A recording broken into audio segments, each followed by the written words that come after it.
Bonjour, bienvenue à tous sur le Nimbus 405 coupé. Donc voici sa présentation en avant-première en Suède. Je vous invite donc à bord.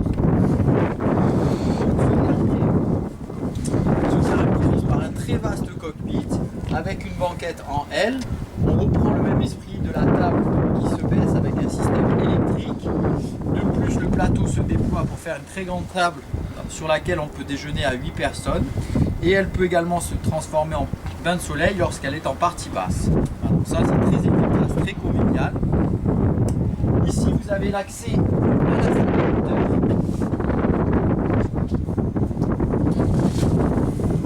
Voilà. Donc celui-ci est équipé avec 2 fois 300 chevaux les D4. Donc on obtient une vitesse environ en vitesse de pointe 27 nœuds avec une vitesse de croisière de 23 nœuds. L'avantage, c'est qu'on a un très grand coffre sur la partie arrière. C'est très pratique. Voilà. Ensuite, on accède donc à la partie du salon et de la cuisine. Donc la cuisine avec un plan de travail en coriandre. Ici, nous avons les plaques vitrocéramiques, le four, de nombreux rangements et un très grand frigo. On peut voir ici.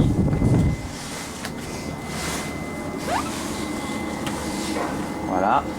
Ici, un double évier en inox. Voilà, avec plan de travail également. Tout ça en coriandre, donc très facile d'entretien et robuste. Ici, vous avez des rangements, des tiroirs de rangement, avec toujours le même principe, la vaisselle Nimbus.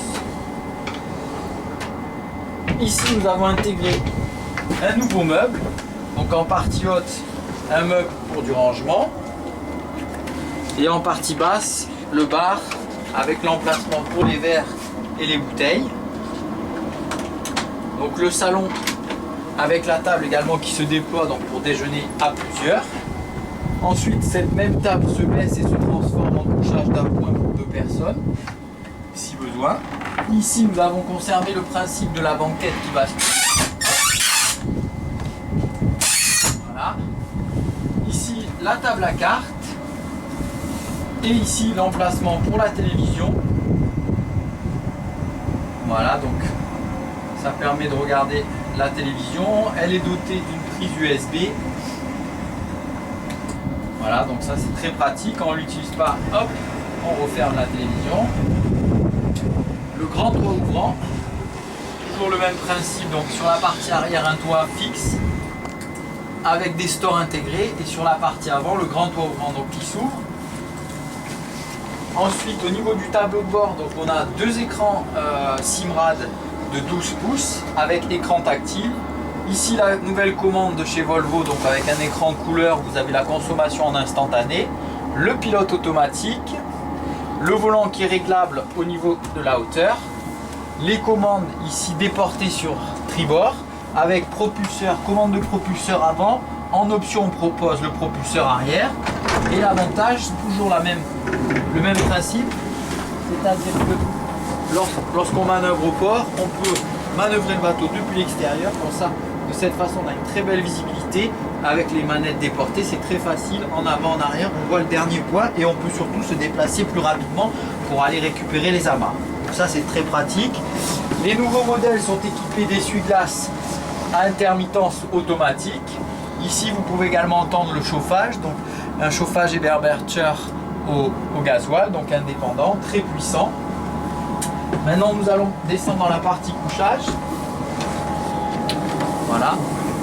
Donc ici, on commence par une très belle cabine propriétaire avec une penderie de chaque côté. Voilà. L'emplacement pour les chaussures. Et elle s'éclaire à l'ouverture. L'éclairage se fait automatiquement à l'ouverture. Toujours ici le hublot de pont en plus avec un grand puits de lumière. Donc ce dernier disparaît de cette façon avec un système de store. Voilà. Donc ça c'est très pratique. Une ventilation permanente à l'aide de ventilateurs solaires sur chacun des côtés. La salle de bain propriétaire donc attenante à la cabine. Voilà. Avec la douche séparée, avec une baie vitrée et un banc pour s'asseoir. Donc ça c'est très fonctionnel, très pratique. Tous les WC sont équipés de toilettes électriques avec un système de holding tank et une pompe électrique pour les vider. Vous avez aussi une prise de chauffage dans chacune des cabines et dans chacune des salles de bain. Donc très pratique par période hivernale. Ici vous avez la deuxième salle de bain. Donc cette dernière est équipée d'une douche avec un système toujours de ventilation permanente. Le toilette électrique comme je l'ai dit précédemment. Ensuite ici on arrive dans la seconde cabine. Cette dernière est très spacieuse, très agréable puisqu'elle dispose d'un grand lit qui peut être séparé. Donc on peut avoir soit deux lits ou un grand lit au choix. Un banc pour s'asseoir, une penderie sur le côté très bien équipée. Voilà. Un miroir derrière la porte. Ensuite on va donc dans la troisième cabine. Cette dernière est équipée d'un grand lit avec une penderie et de deux hublots de chaque côté. Donc voilà pour l'espace couchage. Donc le bateau se compose de 3 cabines de salle de bain, donc 6 couchages. Et comme je l'ai dit précédemment, on peut obtenir un couchage d'appoint sur la partie du haut. Voilà, donc un bateau très agréable, très efficace. Voilà, je vous dis à bientôt. Merci, à bientôt.